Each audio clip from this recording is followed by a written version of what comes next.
Mardi, le 8 mars, on commence par la première chose. Bonne journée internationale des femmes. Hey, de quoi qu'on va parler aujourd'hui? Justement, c'est marqué la journée internationale des femmes. C'est fait, j'en ai parlé.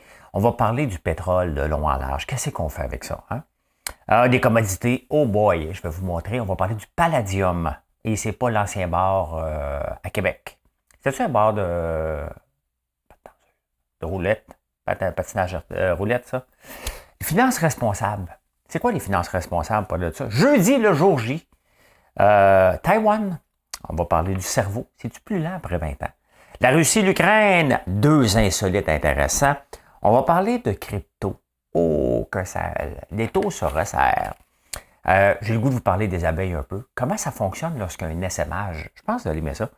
GM qui s'installe au Québec. Donne-moi de l'argent, donne-moi de l'argent. Mais vous autres, donnez-moi de l'amour en attendant. Hein? L'actualité vue par un entrepreneur.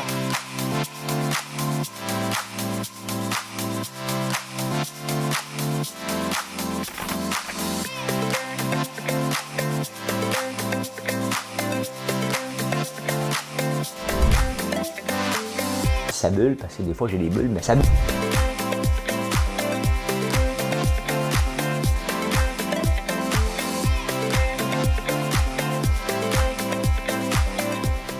Je vais essayer de faire un spectacle.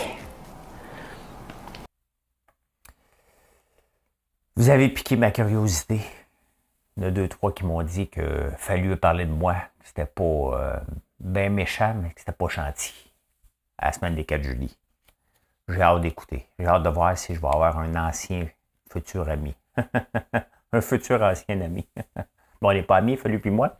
Mais moi, si tu m'attaques juste parce que des fois, les humoristes, OK, je ne l'ai pas écouté, mais les humoristes, des fois, ils veulent passer leur message méchant envers quelqu'un, puis ils m'utilisent pour bitcher sur quelqu'un d'autre en disant François Lambert aurait dit ça pareil. J'ai hâte de voir. J'ai hâte de voir, mais moi, dans ma vie, tu m'attaques avec un tire-pas, je t'attaque avec un bazooka. J'ai hâte de voir. Peut-être que je m'en fais un petit peu, mais j'aime pas que mon nom soit utilisé pour des niaiseries. Hein? Surtout pour quelqu'un qui a fait à peine une semaine dans la maison. S'il parle de Big Brother, j'ai quand même toffé 92 jours. Un peu de respect. C'est comme si on doit respecter les personnes âgées. J'ai hâte de voir, mais ça n'a pas l'air gentil ce qu'il dit de moi, parce qu'il y en a deux, trois qui m'ont dit. Calme-toi. La journée internationale des femmes, c'est le 8 mars. Aujourd'hui. Et tu sais, ça me fait rire un peu parce que on encense toute femme qui est en situation de pouvoir en ce moment est belle, est fine, est intelligente aujourd'hui. Hein? Demain, on va y redonner le pot comme le journaliste Descaries dans la presse. Lui, honnêtement, j'ai comme l'impression, ses articles sont toutes plates. On va se le dire, j'aime pas ses articles. Mais là, il encense Sophie Brochu parce qu'elle est à la tête d'Hydro-Québec. C'est un peu comme quand Pauline Marois est devenue premier ministre. Elle est restée premier ministre le temps d'un... Hein? Comme ça, elle était peut-être la première femme, mais elle n'était pas la meilleure. Il faut se le dire. C'est pas parce que tu es une femme, tu es la première que nécessairement tu étais bonne. Loin de là. Loin de là. Elle n'a pas été bonne, Pauline Marois, comme premier ministre. Là. OK? Ça avait été bonne, elle n'aurait pas parti d'un paquet de députés à presque plus rien en peu de temps. L'électorat a décidé. Hein? Elle avait même perdu ses élections dans Charlevoix, dans son petit... Elle habite un moulin-sort, mais elle avait montré son petit chac. Hein? Je suis en train d'oublier ma chanson. En tout cas, je vais parler de la Journée internationale des femmes. Madame Cahouette. C'est ça, c'est parce que Madame Cahouette, elle ne veut pas travailler aujourd'hui. Hein? C'est la Journée internationale des femmes. Elle dit, moi, je ne travaille pas aujourd'hui. Elle a la peau couleur du soleil. Elle a le secret des abeilles. Elle sait comment faire des enfants. Moi aussi, je sais comment faire des enfants. L'appropriation culturelle. Elle, c'est un avion blanc dans le ciel. Elle a déjà brûlé ses ailes. Elle est née dans un ouragan. Elle, je l'ai croquée comme une pomme. Elle n'en veut parler à personne. Elle a les yeux de l'océan. Ça veut dire qu'elle a les yeux bleus. C'est beau cette chanson-là, hein? Didier Barbeliven. D'après moi, lui, l'autre jour, j'ai osé dire. Vous pouvez voir que je suis un peu inculte des fois que Cohen était One Hit Wonder. Je connais juste Alléluia. On peut dire que Didier Barbelivien, à moins de preuves contraires, c'est un One Hit Wonder ou One Hit and a Half Wonder. Bon, on a parlé des femmes. Ben c'est ça. Sophie Brochu, c'est beau l'encenser aujourd'hui, mais on va attendre qu'elle fasse ses preuves. Parce qu'à date, elle ne fait pas ses preuves à la tête d'Hydro-Québec. Loin de là. Hein? Loin de là. Donc, on va se calmer avant d'encenser. J'ai un peu de misère avec l'encensement parce que c'est une femme. Il faut regarder, que ce soit un homme transgenre ou une femme, les résultats. On encense les résultats et non pas un sexe. C'est ça qu'il faut regarder dans n'importe quoi. Okay? C'est certain qu'il y a des places, en tout cas dans notre société, je pense que ça devient peu important si tu es un homme ou une femme qui dirige. Je pense, en tout cas, l'ancienne mentalité, peut-être la nouvelle mentalité des gens, je pense que ça ne dérange pas du tout. On regarde, sont-ils compétents? Point final. Hein? Les commodités. Oh, êtes-vous bien assis? Si tu n'es pas bien assis, assis-toi bien parce que le pétrole remonte. Et là, on parle, regardez, le pétrole est à 121, 126, 121, 122, 123, 126, 126. Le all-time high, OK, le plus haut qui était, c'est en 2014, 2008, à 141, 140. En dollars constants d'aujourd'hui, ça serait 175. Et on pense qu'on va aller battre 175.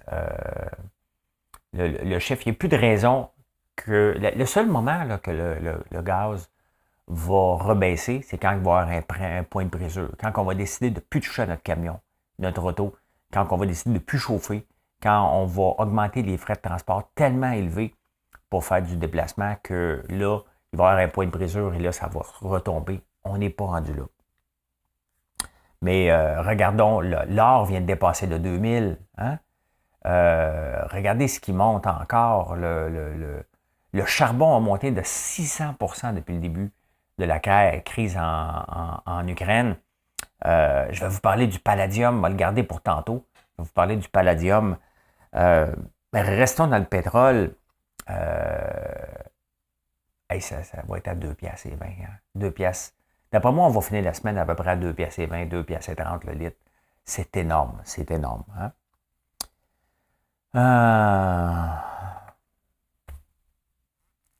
On vit quelque chose d'unique. Hein? On vit quelque chose d'unique.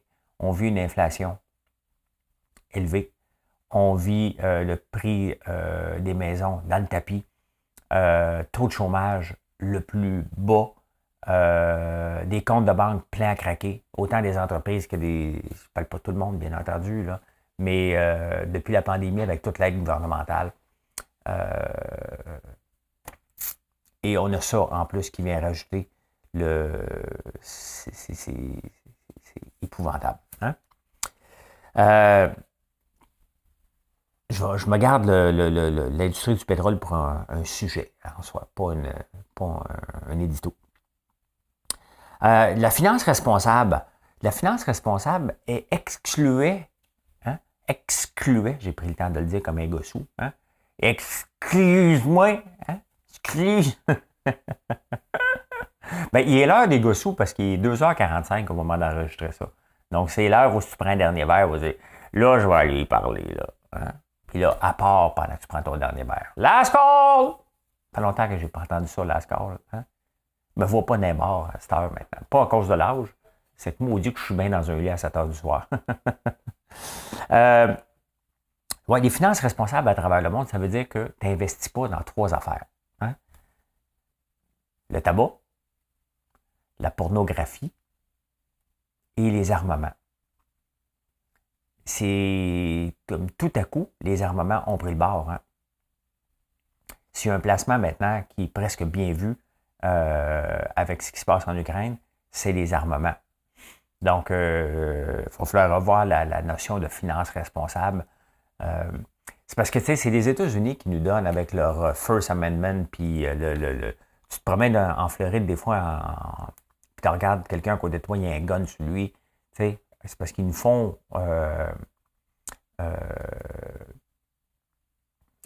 comprends pas qu'aux États-Unis, il y a ça, mais à travers le monde, malheureusement, on est obligé. On ne va pas aider directement l'Ukraine, mais on leur donne des armes. Tous les pays leur donnent des armes et de l'argent.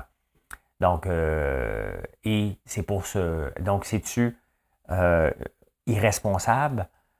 Bien là, on se pose la question sérieusement. Hein? Donc, les grands fonds d'investissement, tout à coup, peuvent mettre les armements et c'est des finances, c'est des choses payantes. Hein? La pornographie, c'est payant.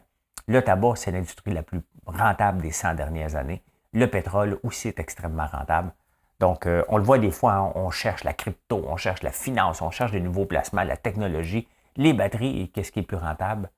Hein? Sexe, gun, and smoke. Hein? C'est aussi simple que ça.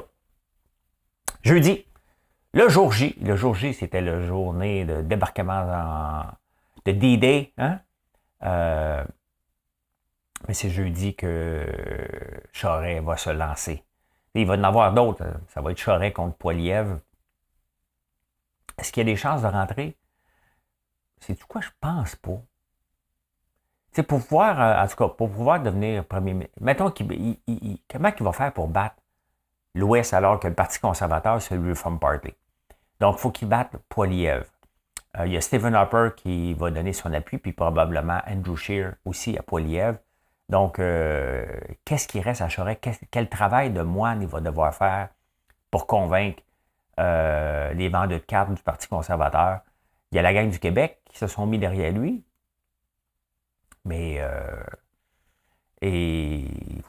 après ça, pour rentrer premier ministre, mettons, il va falloir que le bloc s'éteigne presque pour que tous les gens qui votaient bloc votent Charest, ce qui est demandé impossible. Je ne vois pas comment Charest pourrait être futur. Et pourtant, c'est ce que ça prend pour battre Trudeau, mais je ne vois pas comment Charest pourrait être le futur premier ministre du Canada dans ces conditions-là. Il part de loin. Hein? Mais bon, c'est un politicien d'expérience. On va voir. Mais mettons qu'il part de loin pour un gars qui a déjà quand même pas mal donné.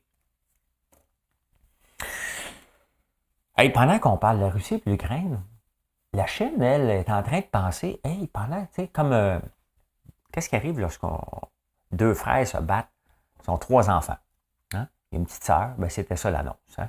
2 frères se battent pour le pot de biscuits. Pendant qu'ils se battent, la petite sœur, elle mange les biscuits. Hein? Ben, c'est un peu ce qui se passe en ce moment en Taïwan, puis Taïwan a très peur de la Chine. Pendant que parce que la Chine n'a jamais accepté que Taïwan soit un État indépendant. Hein? Donc, ils veulent. C'est pas la première fois qu'ils essayent d'aller les ramener dans la Chine. Puis là, ils sont peut-être en train de profiter de ce qui se passe en Russie et l'Ukraine pendant que toute la tension est là pour pouvoir attaquer Taïwan. Puis, donc, les Taïwanais ont extrêmement peur. Puis, ils ont raison parce que le président, que j'oublie son nom, est pas mal puissant, aussi puissant que Mao Tse-tung. C'est le seul que je me souviens. Mao Tse-tung. Quand j'étais jeune, mon père était dans les bébelles 5, 10 et 15 cents. Il était le king des bébelles à 10 cents au Canada, mon père. Et les bébelles, c'était made in Taiwan. Hein? Maintenant, on ne voit plus ça. On voit surtout fait en Chine pour Bangladesh. Mais on ne voit plus au Vietnam. Mais on ne voit plus beaucoup made in Taiwan. Mais il faut surveiller ça. La Chine, ça se peut qu'elle limite son ami Poutine. Hein? Ça ne serait pas surprenant. Ça va pas bien dans le monde. Hein? Mais on va continuer. Imaginez-vous s'il fallait qu'on boycotte la Chine tout d'un coup parce qu'il ferait ça. Je pense pas qu'on irait jusque-là. Hein? On peut boycotter la Russie. C'est populaire, c'est bien vu. Aller boycotter la Chine, je pense que l'économie mondiale tomberait sur le cul rapidement. Hein? Est-ce que notre cerveau est plus lent après 20 ans? Il y avait des études qui disaient qu'on commence à ralentir après 20 ans. Ça a l'air aussi que après 30 ans. Hein? Nos muscles aussi, après 30 ans. J'ai plus de muscles aujourd'hui qu'à 20 ans. J'aime ça vous montrer mes bras. Hein? Ben, c'est un fait pour les muscles en passant. Là. Mais non, le cerveau n'est pas plus lent après 20 ans des nouvelles études. La différence, c'est que on est moins cow-boy après 20 ans. On est Jacques Prudence, donc on prend le temps de penser avant de réagir. Donc, c'est la seule différence. Ça a l'air qu'on n'est pas plus slow. Moi, mon cerveau est devenu slow, vous savez quand? Quand j'ai vendu et que je pensais avoir pris ma retraite à 42 ans, j'ai juste été au gym à peu près pendant 1 an. Juste à m'entraîner, je faisais des compétitions. Puis je pensais pas, je lisais pas les journaux, je faisais rien. Puis là, mon cerveau qui est habitué d'être surstimulé pendant des années, j'ai fait comme aïe aïe, j'ai senti que je perdais un peu de matière grise. Donc, une chance qu'on m'a proposé un poste à la radio. Puis depuis ce temps-là, ben, je lis les nouvelles depuis non-stop. Hein? Ben, elle, elle a la peau couleur du soleil. Euh, le pétrole. C'est quand même spécial, OK? Oui, que le pétrole mondial monte. Hein? C'est normal. Il y a de l'embargo vers la Russie et la Russie envoyait le pétrole beaucoup en Europe. 40% du pétrole allemand vient de la Russie. C'est un joueur majeur dans beaucoup, beaucoup de ressources naturelles. Le problème, c'est qu'ici, au Québec et au Canada, on a dit non à toutes les ressources naturelles. Quand j'étais jeune, là, on ne parlait pas de techno, c'est sûr qu'il n'y en avait pas. Mais on parlait du plan Nord de Jean Charest. Hein? Ça, je n'étais pas jeune, c'était en 2010-2012, le plan Nord. On n'en parle pas, presque pas. Hein? Le BAP a dit non à peu près tous les projets. On a écœuré à peu près toutes les entreprises qui étaient ici. Et ils ont finalement parti. C'est sûr qu'il y avait, dans les commodités, c'était des super cycles. Hein? Pendant 20 ans, ça monte, pendant 20 ans, ça descend. Pendant 20 ans, là, on est dans un mode super cycle qui n'est pas à veille de s'éteindre. On a dit non au pétrole. Mais qu'est-ce qu'on fait?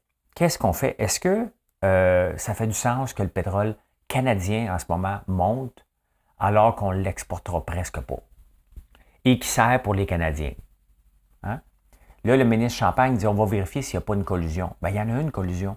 Hein? C'est pas normal quand même que le pétrole mondial monte et que à peine une seconde plus tard, le prêt à la pompe monte. Il y a un chemin qui est assez long à faire avant qu'on l'extrait du sol, qu'on le raffine, qu'on l'amène jusque dans les stations-service. Il y a un méchant chemin. Et pour ça, je pense que le gouvernement, le problème, là, il a déjà régularisé pour protéger les petits, creviers, arnois, tous les plus petits dans le temps, avec un prix plancher. Donc, maintenant, les raffineries nourries en pleine face. Hein. Ils mettent le pétrole puis ils disent, ben écoute, la régie a dit que c'était un prix plancher. Ben voilà, hein, c'est de la gestion de l'offre, bien entendu, cachée. On voulait protéger les petits, il n'en reste plus de petits. Il en reste encore, mais pas beaucoup. Mais pendant ce temps-là, on rit de nous autres. Là. Ça n'a pas de sens que ça monte aussi rapidement. Ça aurait du sens si on prenait notre pétrole de la Russie, qu'on prenait notre pétrole, bien entendu, de l'exportation. On le prend des États-Unis, mais les États-Unis aussi n'exportent pas beaucoup. Ils n'avaient pas le droit d'exporter avant il y a quelques années. Donc, c'est pas mal pour nous autres et nous autres. Donc, ça n'a pas rapport en ce moment qu'on paye aussi cher à la pompe. Aucun rapport. Hein? C'est de l'opportunisme à plein nez. Là, les gouvernements vont dire, OK, on va regarder s'il n'y a pas une collusion. Hey, s'il n'y a pas une collusion, peut-être, mais on rit de nous autres. Rire de nous autres, ça, c'est pas assez pour aller en cours, mais il y a quand même une limite. Hein? Il y a des réserves mondiales. Les États-Unis ont des réserves mondiales dans l'État du Texas. Et là, l'Arabie saoudite aussi en a. Je ne sais pas si on en a au Canada. Tous les pays, je pense, qui ont des réserves mondiales. Ça fait partie de leur deal. Là, la plupart des pays disent, écoutez, mettez ça, floodez le marché au complet de ça, mais encore, faut-il être capable de l'exporter? Donc, mais tu sais qu'on voit qu'on dépend tellement de pays peu éthiques. Pendant ce temps-là, le charbon monte en flèche, mais qu'est-ce qu'on fait? Hein? Là, la plupart des conservateurs, le monde en profite de taper ses conservateurs pour dire les conservateurs veulent qu'on exploite plus de pétrole et non, il faut aller vers la transition énergétique. La transition énergétique, donc, veut dire des batteries, veut dire, mais ça, c'est le fuel cell, hein, qu'on parle aussi, mais on est à peu près à 10 ans de là. Avant de pouvoir utiliser vraiment les technologies, Regardez, je n'achèterai pas une auto peut-être, là, si j'achète une auto à batterie, je sais que quand je vais aller porter mon gars à Toronto, c'est 3 arrêts, puis l'hiver, 4 arrêts probablement. Donc, on n'est pas encore là avec les distances qu'on doit parcourir, malheureusement. Et même ceux qui ne font pas beaucoup de distance avec une Kia, à moins 30, tu ne fais pas 150 km. Donc, on n'est pas prêt. Il faut continuer à investir massivement, mais on aurait dû investir. On doit continuer à investir dans le pétrole parce qu'on va utiliser le pétrole jusqu'à 2050-2060. Hein? Donc, il faut utiliser ça pour investir massivement.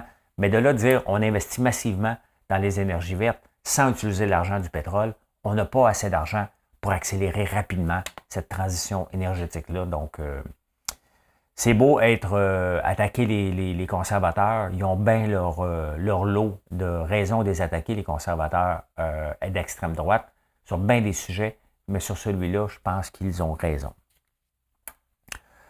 Elle a pour couleur du soleil. Hey, la Russie, l'Ukraine. Bon. Hein? Là, on commence à penser qu'on va emmener Poutine et sa gang au tribunal pénal international pour des crimes de guerre. Là, on doit déterminer, est-ce que c'est vraiment des crimes de guerre? Hey, t'attaques. Hein? Dès que tu tranches chez quelqu'un qui t'a rien fait, c'est un crime, point final. Mais tu sais, Poutine se balance de tout le monde. Penses-tu qu'il y a quelqu'un qui va aller l'arrêter puis l'emmener devant le tribunal de guerre? Il s'en fout bien raide, là. Hein? Il s'en fout bien raide.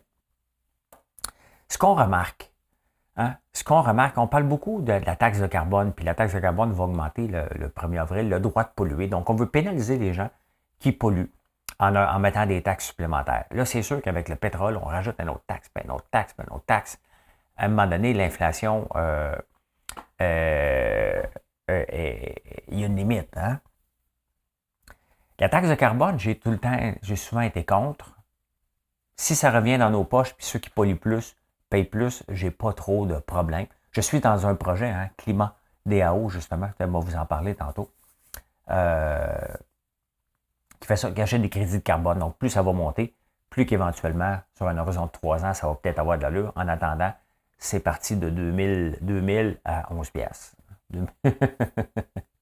Vive la crypto. Hein? On a une taxe carbone à travers le monde, de plus en plus. Qu'en est-il d'une taxe éthique? Hein? Y aurait-il moyen que les pays qui font affaire avec des pays avec l'éthique un peu moins, avec mettons, un crédit d'éthique, qu'il doit payer une taxe supplémentaire, je ne sais pas à qui, mais honnêtement, il faut commencer à se poser des questions parce que souvent, on y va avec la facilité, on y va avec le moins cher. Mais le moins cher, là, souvent, quand on regarde, là, quand ça coûte pas cher, pourquoi vous pensez que, regardez, juste avec les avions, hein? Souvent, le commerce international, souvent, est régi parce que les gouvernements donnent trop de subventions, mettons, au domaine de l'agriculture, au domaine des avions. Et là, les autres compagnies se plaignent que, regarde, c'est pas juste qu'est-ce qui se passe, il y a trop de subventions cachées là-dedans. Bien, c'est un peu ça, hein? Lorsqu'on achète de pays non éthiques, donc qui ne respectent pas le climat, qui ne respectent pas les règles comme la Chine, hein, les droits de la personne, ben, on achète seulement un prix en se foutant du reste. Mais là, ce qui arrive, c'est qu'on achetait tellement de la Russie, pas nous autres, pas beaucoup, mais le reste de la planète, qu'on est allé vers la facilité, on est allé vers le moins cher, mais pendant ce temps-là, c'est une poignée d'oligarques russes et de Poutine qui s'en mettaient plein les poches au détriment des gens. Et on voit ce que ça a donné. Hein. On est devenu tellement dépendant d'eux, comme on est dépendant de la Chine pour les prix. Et maintenant, on paye le prix solide. Le prix qu'on paye là, de toutes les inflations, de tout ce qui se passe, c'est pas à veille de résorber. Quand même que la Chine, la Russie revient, qui demain va recommencer à faire de la business les yeux fermés avec la Russie? Tout le monde, by the way. Hein? Le prix va faire foi de tout.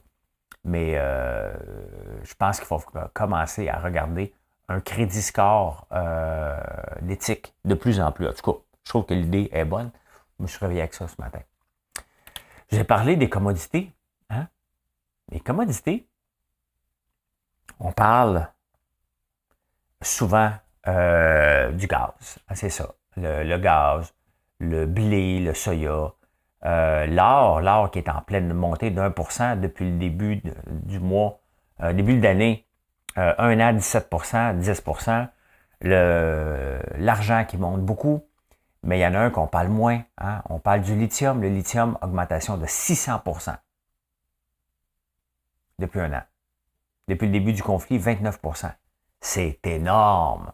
C'est énorme. On en produit un peu de lithium ici, mais nous, on est plus bon de fermer des usines de lithium parce qu'on ne s'entend pas souvent avec des syndicats. On ne s'entend pas. Ben, souvent avec des syndicats. Hein? On ne s'entend pas, puis on n'est pas capable. On est en retard. L'Australie est vraiment en avance. Mais 600%. Hein? 600%. Parce que nous, on met le mot filière avant. Et là, ça chie après. Dès qu'on met... Mais regardez, le café a augmenté de 74% depuis un an. Regardez tous les chiffres, là, ça fait partie de votre alimentation. Hein. Le blé, 86% d'augmentation. Le soya, 17% d'augmentation. L'huile de palme, hein, 66% d'augmentation. C'est énorme, là. Hein? Le café, le coton, la laine, es-tu là-dedans? La laine des moutons, c'est nous qui la tondenne. L'aluminium, 80%. Hein? Le tin, je ne sais pas c'est quoi du tin. Le zinc, c'est bon pour la peau. Mais je veux vous amener ici sur le palladium. Le palladium. Le palladium, ça rentre dans les catalyseurs, entre autres. Hein? Et les catalyseurs d'auto se font beaucoup voler. Dans le catalyseur, il y a... ouais, c'est pas un bar. Il y avait un bar, quand je faisais mes recherches, quand tu enlèves un L, c'était un bar à Québec. Je me souviens pas si c'était un bar de patin à roulettes. Le palladium, je ne sais pas. Normiquel, une entreprise russe qui, techniquement, on devrait boycotter. C'est eux qui produisent 40% du palladium dans le monde. Donc, si on les boycotte en ce moment, le prix du catalyseur risque de monter. Bien, regardez, hein, au début de l'année, le palladium valait 1600 et on est rendu à 3054. Techniquement, si on se respectait, il faudrait aussi couper cette entreprise-là. Mais là, on dit, attends un peu, là. Hein? Là, ça commence à faire mal. On en produit un petit peu. Il y a 3 usines, 3 places. Le palladium, je pense que c'est un dérivé du nickel. Je ne suis pas un spécialiste, mais je pense que c'est ça. Donc, il y a 3 places en Ontario. 2 places en Ontario, une place à Vancouver qu'on semble en extrait du palladium. Donc, parce qu'on a besoin d'un catalyseur. Et les catalyseurs d'auto se font beaucoup voler. Hein. Donc, parce que je pense qu'il y a du cuivre là-dedans et du palladium. Au Canada, il y a 1,37 million d'Ukrainiens. Vous savez, depuis le début de la crise, combien d'Ukrainiens ont sacré leur camp de l'Ukraine pour aller en Pologne? 1 million. Hey, c'est énorme, hein? Ça doit créer tout un choc dans la population polonaise quand même. Puis ces gens-là, ils habitent où? Ça doit créer tout un revirement. Et on se demande combien on est capable d'en accueillir ici. Ben, d'après moi, un méchant paquet. Mais tu sais, c'est 45 millions. Il y en a un paquet. Il va rester quoi de l'Ukraine après? Des buildings démolis? Des gens qui sont des expats? Un peuple appauvri? C'est pas tellement beau. Le Liban, qui est déjà dans une crise inflationniste majeure, mais le Liban est toujours en crise, mais là, le Liban vient d'en rajouter une couche. 50% de son blé venait de la Russie. Et on le voit, hein, comment il faut se diversifier. C'est des leçons d'entrepreneuriat aussi qu'on voit en ce moment. La diversification. Même si on a plusieurs, même si des fois ça coûte un petit peu plus cher avoir d'autres fournisseurs, ne jamais être pris les culottes baissées quand un te niaise, c'est vraiment ce qu'il faut faire. Le Canada, quand même, cette année, le problème, on aurait pu en profiter beaucoup avec le blé. J'aime pas le mot profiter, mais on aurait pu s'enrichir. J'aime pas non plus. Mais on a déjà été le grenier de l'Amérique du Nord. Hein? Et il y a eu beaucoup de sécheresse. Et le blé valait pas la peine non plus d'être poussé. La plupart des grains ici, c'est rare qu'on fait beaucoup d'argent en faisant de la grande culture. On en fait parce qu'on a des subventions. Là, peut-être qu'on va être capable de les faire sans les subventions, mais attends un peu. Le prix du grain a beau augmenter, hein? Encore faut-il le semer, les semences coûtent plus cher, et le diesel coûte énormément cher. Je ne sais pas comment les agriculteurs vont faire, je ne sais pas si Trudeau va proposer de l'aide, mais je vous le dis, là, il y a des agriculteurs qui ne pourront pas faire leurs semences. Là. Ça va coûter ben trop cher. D'après moi, ils vont descendre le tracteur sur le... ils vont monter à la côte, puis rendus en haut, ils vont descendre sur la cloche. Bon, dose ou nose, hein? Ceux qui savent de quoi je parle. Bon, on va aller dans le plus léger. On va aller dans le plus léger un peu. Recevez-vous des appels, vous autres? Par mois, hein, on reçoit, c'est la section insolite, on reçoit 2,4 appels de robots par mois. Moi, je pense que j'en reçois 2,4 par jour dernièrement. Des appels automatisés. Hein? 2,4 appels automatisés par mois. J'en reçois plus. D'après moi, je fais augmenter la moyenne. Le champagne. Parce que j'essaie de voir, je fouillais pour essayer de trouver des nouvelles. Est-ce que le champagne va arrêter d'exporter vers la Russie parce que c'est un gros marché pour eux? Hein? J'en ai pas trouvé encore. Si quelqu'un trouve, vous me l'indiquerez dans les nouvelles. Je pense qu'ils font le mort et continuent à pousser du champagne en Russie le plus qu'ils peuvent avant qu'ils soient obligés de faire un embargo. Ils ne veulent pas le faire, bien entendu. Hein? Ça ferait tomber le prix du champagne. Puis personne, ils ne veulent pas ça. Hein? Surtout qu'ils avaient accepté de plier, de s'appeler vin mousseux en Russie. Hey, ça, il faut être pute en tabarnouche. Hein? Tu es prêt à poursuivre après tout le monde qui va utiliser le mot champagne, mais la Russie qui dit, moi, le champagne, ça va être russe. Et toi, si tu veux vendre ton champagne, ton vrai champagne ici, tu veux l'appeler vin mousseux. Puis tu dis, OK. Chien avec la queue entre les deux jambes. Il ne parle pas trop d'arrêter d'en envoyer en Russie. Hein? Ben, écoutez, dans une bouteille de champagne, je ne suis pas tombé sur ma nouvelle, mais j'ai tombé sur une nouvelle insolite. Il y a... c'était 8 mètres à la seconde, la bulle. La bulle qui part d'en bas, je n'ai pas trop compris pourquoi ils partent tous d'en bas. Là. Mais il y a elle roule à 8 mètres à la seconde pour monter jusqu'en haut. Vous savez combien il y a de bulles? 100 millions de bulles. Ils sont tous en bas. Ils sont où? Ils sont tous en bas de la bouteille. 100 millions de bulles dans une bouteille de champagne. Et le plus haut pop, hein? Champagne! 177 pieds que ça a revolé. Hein? Ben, vous l'avez appris ici. Vous l'avez appris ici. Elle a pas couleur du soleil. Je vous ai parlé en crypto. Got it. OK. Climat, c'est le but de Climat DAO. C'est un projet que j'avais embarqué quand il était à 1900 $. Maintenant, ça vaut 11 piastres.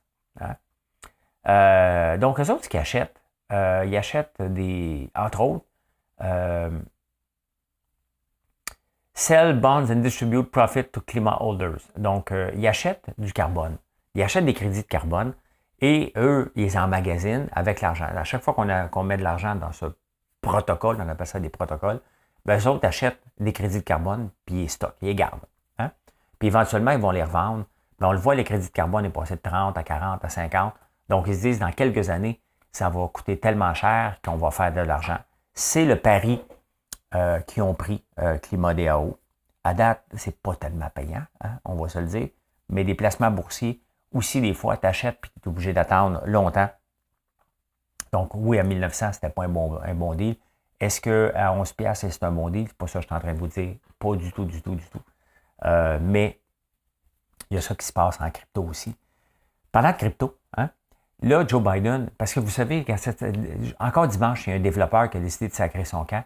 Ça a fait un trou de 4 milliards.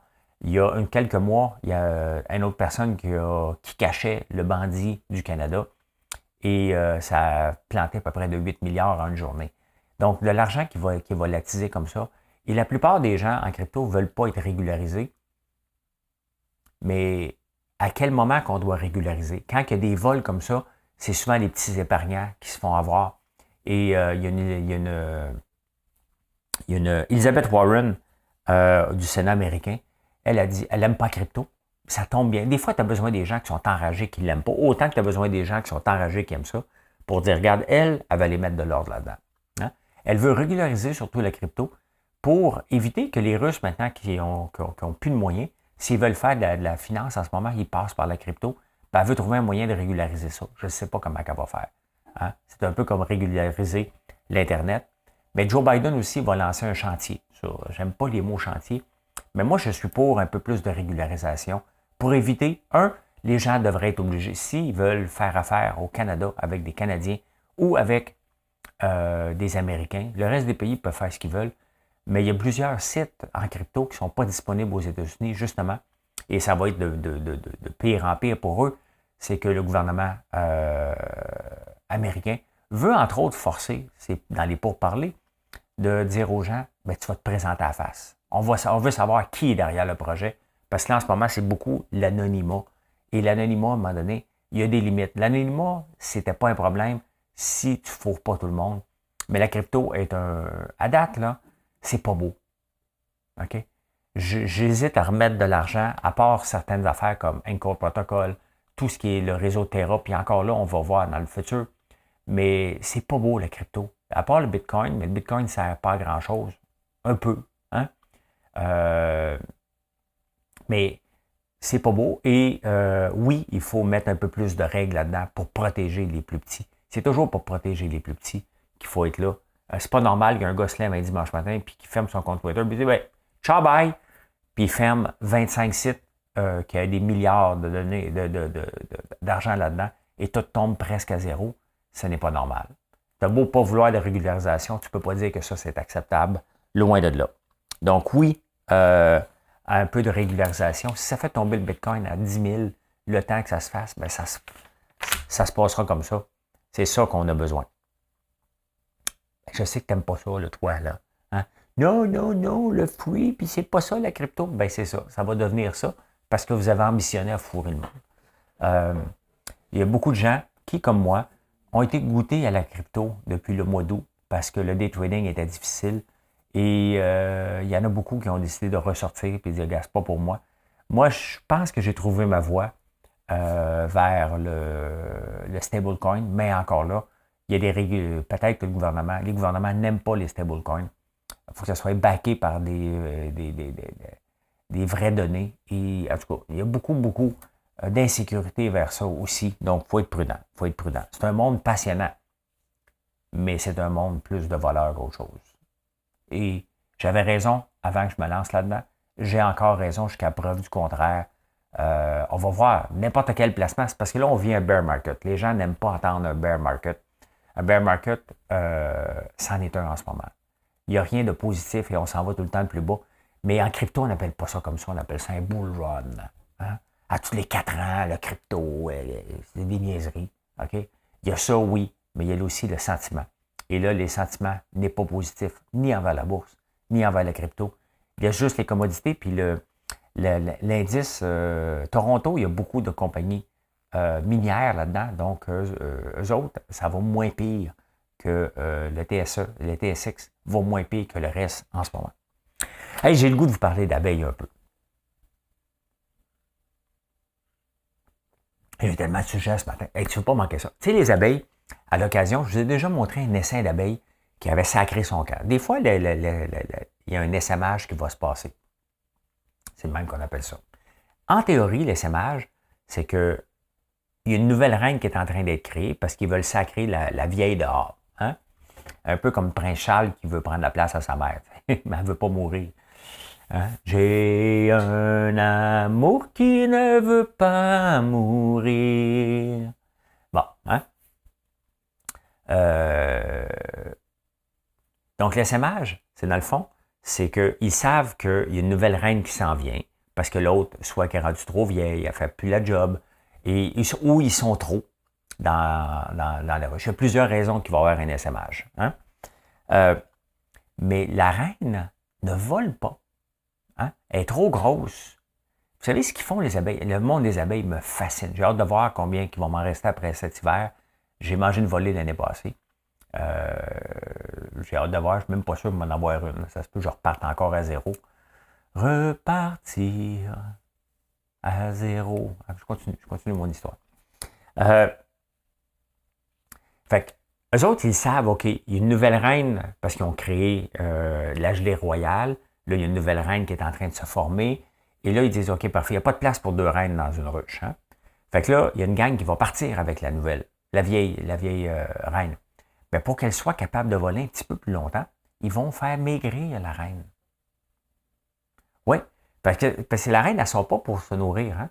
C'est les abeilles qui travaillent, qui viennent la nourrir. Fait que là, ce qu'ils font, ils la nourrissent pas, puis ils font faire de l'exercice.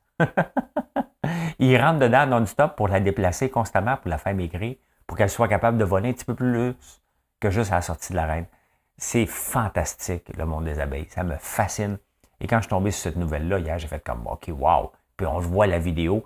Tu vois les abeilles qui... on voit la reine qui est plus petite et on le voit qui rentre constamment dedans pour y faire de l'exercice, pour pas qu'elle ponde et qu'elle se promène un peu. C'est fantastique.